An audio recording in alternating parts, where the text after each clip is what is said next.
ഇന്ന് നമുക്ക് വന്നിട്ടുള്ളത് ഒരു മാക്ബുക്ക് A2141 എന്ന് പറഞ്ഞിട്ടുള്ള മോഡലാണ്. ഇതിന്റെ കംപ്ലൈന്റ് ഡെഡ് ആണ് കണ്ടീഷൻ കാണിക്കുന്നത്. പവർ കണക്ട് ചെയ്തപ്പോൾ ഇതിൽ നമുക്ക് 20 വോൾട്ട് വരുന്ന സ്ഥലത്ത് നമുക്ക് ആകെ 5 വോൾട്ടേ കാണിക്കുന്നുള്ളൂ. അപ്പോൾ നമുക്ക് എന്തായാലും ബോർഡ് അയച്ചിട്ടൊന്ന് ചെക്ക് ചെയ്ത് നോക്കിയേക്കാം.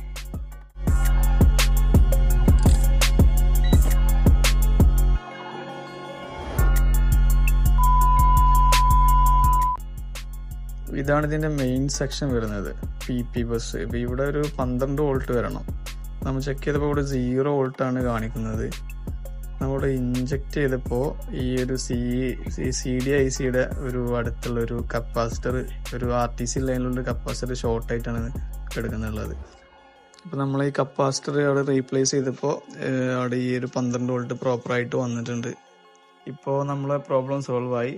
നെക്സ്റ്റ് വീഡിയോയിൽ കാണാം.